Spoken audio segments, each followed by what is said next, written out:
క్షత్రియ సేవా సమితి తెలంగాణ ఆంధ్రప్రదేశ్ నుంచి ప్రాతినిధ్యం వహిస్తున్న అధ్యక్షులు నాగరాజు గారు, నాని గారు, అల్లూరి సీతారామరాజు గారు, వారి మిత్రులందరూ కలిసి రాజుల యొక్క ఆత్మీయ సమ్మేళనం ఏర్పాటు చేసి ఈ ఆత్మీయ సమ్మేళనానికి నాతో పాటు ముఖ్య అతిథులుగా కేంద్ర సహాయ మంత్రివర్యులు భూపతిరాజు శ్రీనివాస్ వర్మ గారిని, అదేవిధంగా కర్ణాటక రాష్ట్ర మంత్రివర్యులు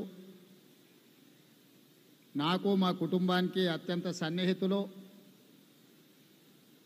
కాంగ్రెస్ పార్టీతో 5 దశాబ్దాలు పైగా క్రమశిక్షణ కలిగిన కార్యకర్తగా, నాయకుడిగా రాణించి సమాజానికి ఆదర్శంగా నిలబడ్డ పెద్దలు బోస్ రాజు గారిని, రామగుండం శాసనసభ్యులు రాజ్ ఠాకూర్ గారిని, తెలంగాణ స్పోర్ట్స్ చైర్మన్ మిత్రుడు శివసేన రెడ్డి గారిని ఈ కార్యక్రమానికి ఆహ్వానించి వేలాది మంది రాజులు ఇక్కడికి వచ్చి ఆత్మీయ సమ్మేళనం ఏర్పాటు చేసి తెలంగాణ రాష్ట్ర అభివృద్ధిలో, హైదరాబాద్ పునర్నిర్మాణంలో తమ భాగస్వామ్యం ఉంటుంది, మీకు అండగా నిలబడతామని చెప్పి ఇంత మంచి కార్యక్రమాన్ని ఏర్పాటు చేసినందుకు మనస్ఫూర్తిగా మీకు అందరికీ అభినందనలు తెలియజేస్తున్న మిత్రులారా.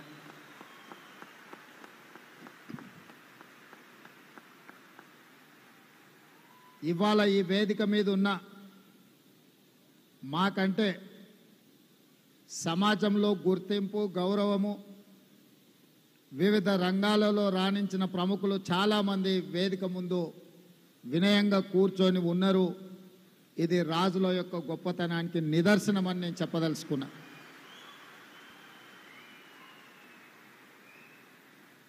(1960) దశకంలో ఈ ప్రాంతానికి ప్రధానంగా వ్యవసాయంలో ద్రాక్ష తోటల్ని ఈ ప్రాంత రైతులకు ఒక కొత్త వంగడాలను పరిచయం చేస్తూ ఆనాడు కొంచెం ఊరికి ఎడంగా ఉన్న కొంపెల్లి ప్రాంతం ఒక గ్రామంగా ఉండేది. కానీ వందలాది మంది రాజులు వచ్చి ఆ ప్రాంతంలో వ్యవసాయ రంగంలోనే కాదు వివిధ రంగాలలో పెట్టుబడులు పెట్టి రాణించడం వల్ల ఇవాళ కొంపల్లి గ్రామం నుంచి ఒక పెద్ద నగరంగా విస్తరించి హైదరాబాదు నిర్మాణంలో, హైదరాబాద్ అభివృద్ధిలో పెద్ద ఎత్తున దేశానికే ఆదర్శంగా నిలబడ్డ సత్యం రామలింగరాజు కుటుంబం నుంచి మొదలు పెడితే చాలామంది సిరీస్ కావచ్చు, ఎన్సిసి కావచ్చు, ఫార్మా రంగంలో కానీ, వైద్య రంగంలో కానీ, విద్యా రంగంలో కానీ, మీడియాలో కూడా మొదట మాటివి మొదలుపెట్టింది రాజులే అన్న సంగతి ఈ సందర్భంగా మనం గుర్తు చేసుకోవాలి. TV9కి అలా ఇంత ప్రాచుర్యం ఉంది అని అంటే TV9ను ప్రారంభించింది కూడా రాజులే అన్న సంగతి ఈ సందర్భంగా మనం గుర్తు చేసుకోవాల్సిన అవసరం ఉంది. ఏ రంగంలో అయినా రాజులు ప్రవేశిస్తే తప్పకుండా రాణిస్తారు. రాణించడానికి పెట్టుబడి అని ఎవరైనా అనుకుంటే అది పొరపాటు. రాణించడానికి వాళ్ళ శ్రమ, వాళ్ళ కమిట్మెంట్, వాళ్ళ ట్రస్ట్, వాళ్ళ శ్రమ వల్ల, నిరంతరం కష్టపడే తత్వం వల్ల ఏదైనా రంగంలో వృత్తిలో వాళ్ళు ప్రవేశిస్తే వాళ్ళని నమ్మవచ్చు అని సమాజానికి ఉన్న ఒక నమ్మకమే వాళ్ళ రాణింపుకు వాళ్ళ ఎదుగుదలకు కారణం అని చెప్పి నేను ఖచ్చితంగా చెప్పగలను. సినీ రంగం గురించి చెప్పాలి అంటే కృష్ణంరాజు గారి పేరు ప్రస్తావించకుండా సినిమా రంగంని మనం ప్రస్తావించలేం. తర్వాతి తరంలో టాలీవుడ్ నుంచి బాలీవుడ్కు రాణించింది రామ్ గోపాల్ వర్మ గారు. నాకు అత్యంత మంచి మిత్రుడు.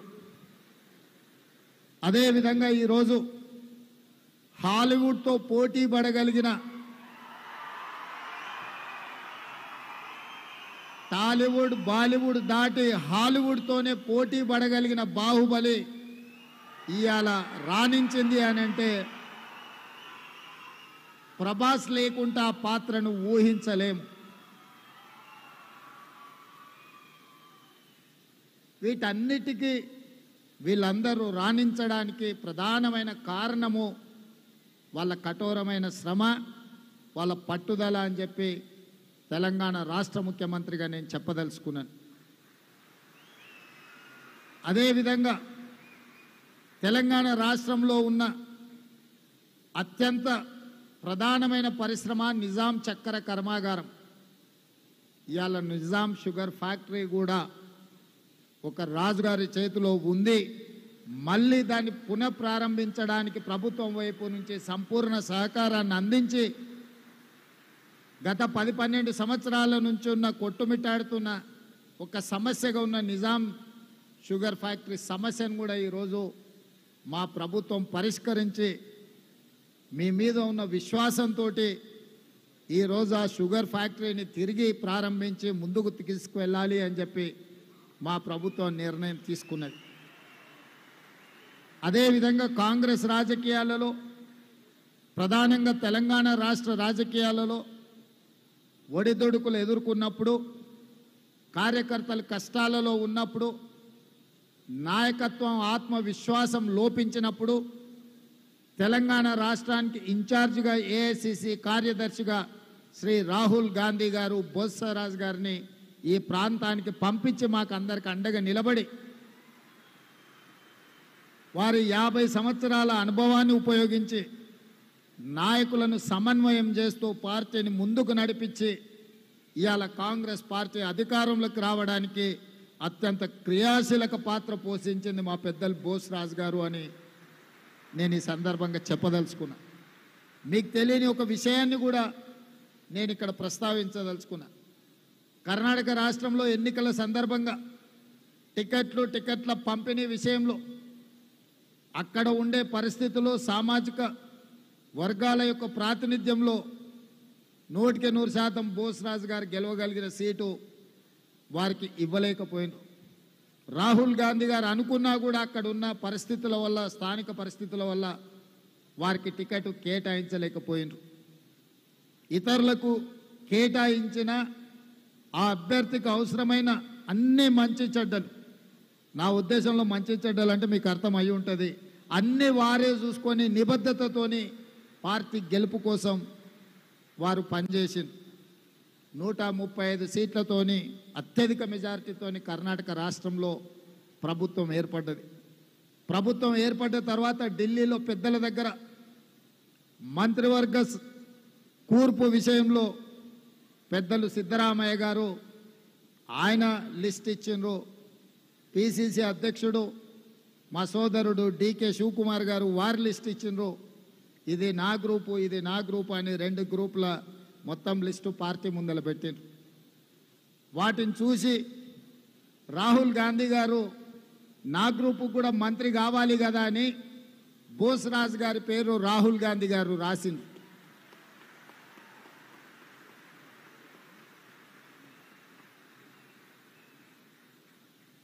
వారు సూచించిన సమయంలో వారు ఎమ్మెల్యే కాదు, ఎమ్మెల్సీ కాదు, ఏమీ కాదు. ఈ దేశంలోనే మొదటిసారి గాంధీ కుటుంబము, శ్రీ రాహుల్ గాంధీ గారు వారి నిబద్ధత, వారి కమిట్మెంట్ను పట్టి వారిని మంత్రిని చేసిన తర్వాత ఎమ్మెల్సీ చేసి దేశ రాజకీయాలలోనే లాయల్టీకి ప్రాధాన్యత ఉంటుంది అని వారిని మంత్రిని చేసింది రాహుల్ గాంధీ గారు, అదేవిధంగా భూపతిరాజు శ్రీనివాస్ వర్మ, నేను చెప్పాల్సిన అవసరం లేదు. వారు ఒక సామాన్యమైన కార్యకర్తగా విద్యార్థి పరిషత్ నుంచి భారతీయ జనతా పార్టీ నాయకుడిగా పరిణామ క్రమంలో వారు ఎదిగినరు. వారికి చాలా సన్నిహితుడు, నాకు చాలా మంచి మిత్రుడు కృష్ణంరాజు గారు. వీరు ఎప్పుడైనా ఎమ్మెల్యే టికెట్ అడిగితే కృష్ణంరాజు గారు వారిని ఎంపీకి నిలబడమని చెప్పేటోడు. ఈరోజు మన మధ్యలో కృష్ణంరాజు గారు లేకపోవడం బాధాకరం, విషాదకరం. నాకు చాలా సన్నిహితుడు. నాకున్న బిగ్గెస్ట్ కనెక్షన్ రాజులతోటి కృష్ణంరాజు గారు. వారు మన మధ్యలో లేరు అనుకోకుండా చిన్న వయసులోనే వారు మరణించడం జరిగింది క్యాన్సర్ తోటి. శ్రీనివాస్ వర్మ గారి గురించి అప్పుడప్పుడు కృష్ణంరాజు గారు నాతో ప్రస్తావించేవాడు. వారికి టికెట్ విషయంలో మీ దగ్గర ముఖ్యంగా గోదావరి జిల్లాలలో టికెట్ అంటే కోడి పందాల కంటే పెద్ద పోటీ ఉంటుంది, పెట్టుబడి ఉంటుంది. కానీ శ్రీనివాస్ వర్మ గారి దగ్గర లాయల్టీ ఉంది, శ్రమ ఉంది, నిబద్ధత ఉంది, డబ్బులు మాత్రం లేవు. పార్టీ వేరైనా వాళ్ళ పార్టీ ఇంత పోటీలో కూడా వారికి టికెట్ ఇచ్చినా గెలవడం కష్టం. ప్రజలు కూడా గుర్తించి ఒక కమిట్మెంట్ ఉన్న కార్యకర్తను గెలిపించాలని వారిని పార్లమెంట్ సభ్యుడిగా గెలిపించారు. నరేంద్ర మోడీ గారు వారిని మంత్రిని చేసిండ్రు. ఈ వేదిక మీద ఉన్న ఇద్దరు శ్రమకి, లాయల్టీకి వాళ్ళ పార్టీలు, వారు ఇంకొక పార్టీ సిద్ధాంతపరంగా వైరుధ్యాలు ఉన్న వాళ్ళ నిబద్ధతలో మాత్రం సారూప్యత ఉంది. వీరు పార్టీకి 50 సంవత్సరాలుగా సేవలు అందించారు. వారి పార్టీకి దాదాపుగా 34-35 సంవత్సరాల నుంచి సేవలు అందించారు. వాళ్ళిద్దరూ రాజుల నుంచి రావడం, ఈరోజు ఈ వేదిక మీద ఉండడం, ఈ కార్యక్రమంలో పాల్గొనడం అనేది భవిష్యత్ తరాలు కష్టపడితే, పార్టీలో నిబద్ధతతోని ఉంటే తప్పకుండా రాణించవచ్చు అనే ఉదాహరణకి వేదిక మీద ఇద్దరు పెద్దలు ఉండడం సంతోషకరం. శ్రీనివాస్ వర్మ గారికి మంత్రి పదవి ప్రకటించగానే నేనే స్వయంగా ఫోన్ చేసి వారిని అభినందించిన. ఎందుకంటే ఇలాంటి సంఘటనలు జరగడం ద్వారా కార్యకర్తలకు ఒక విశ్వాసం పెరుగుతుంది. పార్టీలో కష్టపడితే తప్పకుండా మాకు అవకాశాలు ఉంటాయని చెప్పుకోవడానికి ఆదర్శంగా ఉంటుంది. అదేవిధంగా ఈరోజు మా మిత్రులు నాగరాజు గారు కార్పొరేటర్ల గురించి అడిగినరు. శ్రీనివాస్ వర్మ గారేమో ఎమ్మెల్యేల గురించి అని. నాగరాజు గారు తెలివి కల్లోడు. ఇప్పుడు ఇమ్మీడియట్గా వచ్చేది కార్పొరేటర్ ఎన్నికలు కాబట్టి అవి ఇస్తే తర్వాత ఆటోమేటిక్ ఎమ్మెల్యే టికెట్లు అడగొచ్చు అని వారి ఆలోచన. ఎందుకంటే ఎమ్మెల్యే ఎన్నికలు చాలా దూరం ఉన్నాయి. ఇమ్మీడియట్గా సంవత్సరం తిరిగే లోపల కార్పొరేటర్ ఎన్నికలు ఉన్నాయి.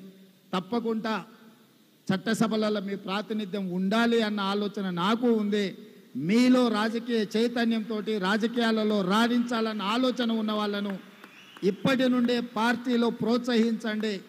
మొదట పార్టీలో పదవి ఇస్తాను, ఆ తర్వాత ఎన్నికల్లో టికెట్లు ఇస్తాను. పిసిసి అధ్యక్షుడిగా, తెలంగాణ రాష్ట్ర ముఖ్యమంత్రిగా క్షత్రియ సోదరులకు నేను మాట ఇస్తున్నా. తప్పకుండా మీ వైపు నుంచి మీరు ఎవరిని మీ ప్రతినిధులుగా మా పార్టీలో పెట్టదలుచుకున్నారో మీరు లిస్ట్ ఇవ్వండి. తప్పకుండా ఈ 1.5 year రాబోయే 4 సంవత్సరాలకు వాళ్ళని లీడర్స్గా గ్రూమ్ చేసి ఎన్నికల్లో తప్పకుండా అవకాశాన్ని కల్పిస్తా అని చెప్పి నేను మీకు మాట ఇస్తున్నా. అదేవిధంగా ఇంతకుముందే అల్లూరి సీతారామరాజు గారు చెప్పారు, రాజుల ప్రాతినిధ్యం ఎన్నికల్లో లేకపోయినా ప్రభుత్వంలో ఉన్నారు అని. శ్రీనివాసరాజు గారు టీటీడీ ఈవోగా అత్యంత సుదీర్ఘకాలం 8.5 సంవత్సరాలు మచ్చ లేకుండా అక్కడ పనిచేసి వారి పనితనానికి మీ సామాజిక వర్గానికి ఒక మంచి పేరు తీసుకొచ్చిండు. వారు ఐఏఎస్ ఆంధ్రప్రదేశ్ అయినా అక్కడ ఐఏఎస్ ఆఫీసర్గా అక్కడ పదవీ విరమణ వాలంటీర్ రిటైర్మెంట్ తీసుకొచ్చే తెలంగాణ రాష్ట్ర ప్రభుత్వంలో వారిని సలహాదారుడిగా నియమించడం. మీ తరఫున తెలంగాణ ప్రభుత్వంలో శ్రీనివాసరాజు గారు ప్రతినిధిగా ఉంటారు. మీకేమైనా అంశాలు ఉంటే నన్ను చేరాలి అని అంటే ప్రభుత్వం తరఫున అధికారిగా, సలహాదారుడుగా శ్రీనివాసరాజు గారు ఉంటారు. ప్రజాప్రతినిధిగా మాకు పెద్దగా బోస్రాజు గారు ఉంటారు. బోస్రాజు గారి అబ్బాయి రవిరాజు తెలిసి ఉండొచ్చు. ఒకవేళ వారు మంత్రిగా అక్కడ బిజీగా ఉన్న రవి ఉంటాడు. రవి నాకు మంచి మిత్రుడు. వారి ద్వారా అయినా నా దగ్గరికి చేరవచ్చు. అదేవిధంగా ఈరోజు యంగ్ ఇండియా స్కిల్ యూనివర్సిటీ ఒక నూతన విధానాన్ని ఈరోజు తెలంగాణ రాష్ట్ర ప్రభుత్వం ప్రవేశపెట్టింది. ఈ మధ్యకాలంలో ప్రపంచంలో తిరిగిన ప్రతి దేశంలో కూడా యంగ్ ఇండియా స్కిల్ యూనివర్సిటీని మేము చెప్పడం జరిగింది. లక్షలాది మంది తెలంగాణ నిరుద్యోగ యువకులకు నైపుణ్యాన్ని నేర్పించి ఉద్యోగ ఉపాధి అవకాశాలు కల్పించాలన్న ఆలోచనతోని యంగ్ ఇండియా స్కిల్ యూనివర్సిటీని తెలంగాణ రాష్ట్ర ప్రభుత్వం ప్రారంభించింది. దానికి చైర్పర్సన్గా మహీంద్రా గ్రూప్ చైర్పర్సన్ ఆనంద్ మహీంద్రాని నియమిస్తే కో చైర్పర్సన్గా శ్రీనిరాజుని శ్రీ సిటీ నిర్మాతను ఈరోజు ఒక రాజును అక్కడ కో చైర్మన్గా పెట్టడము మీ పట్ల మా ప్రభుత్వానికి ఉన్న నమ్మకం అనే దానికి ఇది ఒక ప్రతీక మాత్రమే. అదేవిధంగా చివరగా ఒక మాట చెప్పదలుచుకున్న, ఆనాటి మన్యం వీరుడు అల్లూరి సీతారామరాజు గారి పోరాట స్ఫూర్తి, మా దండకారణ్య వీరుడు కొమరం భీం స్ఫూర్తి గత కొన్ని సంవత్సరాలుగా వీళ్ళ స్ఫూర్తితోని ప్రజాక్షేత్రంలో ప్రజా సమస్యల మీద ప్రజల తరఫున నిలబడి కొట్లాడి ఈరోజు పార్టీని ప్రభుత్వంగా మార్చి ఈరోజు ప్రజాప్రభుత్వాన్ని మనం ఏర్పాటు చేసుకున్నాము. ఈ ప్రజాప్రభుత్వంలో రాజులు కూడా భాగస్వాములే. ఈ హైదరాబాదు నిర్మాణంలో, ఈ హైదరాబాద్ అభివృద్ధిలో మీరు భాగస్వాములు. తప్పకుండా మీకు గుర్తింపు ఉంటుంది. హైదరాబాద్, సికింద్రాబాద్, మూడవ నగరంగా సైబరాబాద్ ఈరోజు ప్రపంచంలోనే గుర్తింపు వచ్చిందంటే రాజుల యొక్క శ్రమ అందులో ఉంది. ఇప్పుడు ఫోర్త్ సిటీ, ఫ్యూచర్ సిటీ ఎయిర్పోర్ట్కు కూతవేటు దూరంలో నిర్మించాలనుకుంటున్నాం.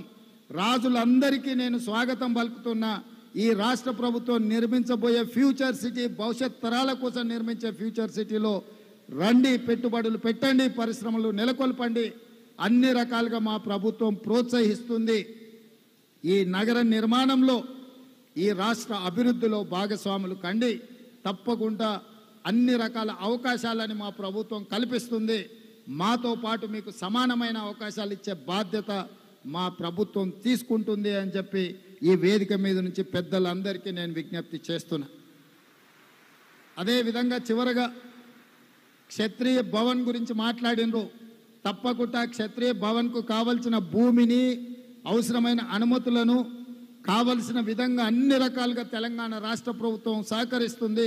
ఒక అద్భుతమైన నిర్మాణాన్ని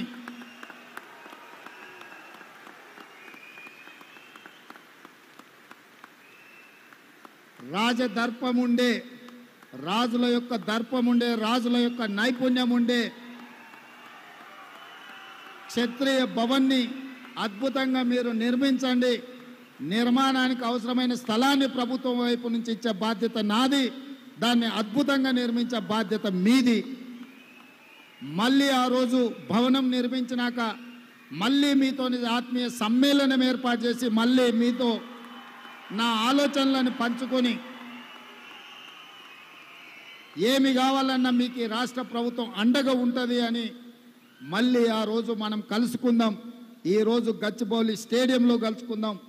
మళ్ళీ ఆత్మీయ సమ్మేళనం క్షత్రియ భవన్లో ఏర్పాటు చేసుకొని అందులో కలుసుకుందామని మీకు అందరికీ తెలియజేస్తూ ఈ కార్యక్రమాన్ని ఇంత అద్భుతంగా విజయవంతం చేసిన నిర్వాహకులకు, ఎందుకంటే చాలామంది కష్టపడితే తప్ప ఈ కార్యక్రమం విజయవంతం కాదు. అందులో చాలా వైబ్రెంట్గా ఉన్నది. చాలా అంటే చాలా అద్భుతంగా మీరందరూ ఈ కార్యక్రమాన్ని నిర్వహించారు. మనస్ఫూర్తిగా మీకు అభినందనలు తెలియజేస్తూ మీ అందరి దగ్గర సెలవు తీసుకుంటున్న మిత్రులారా.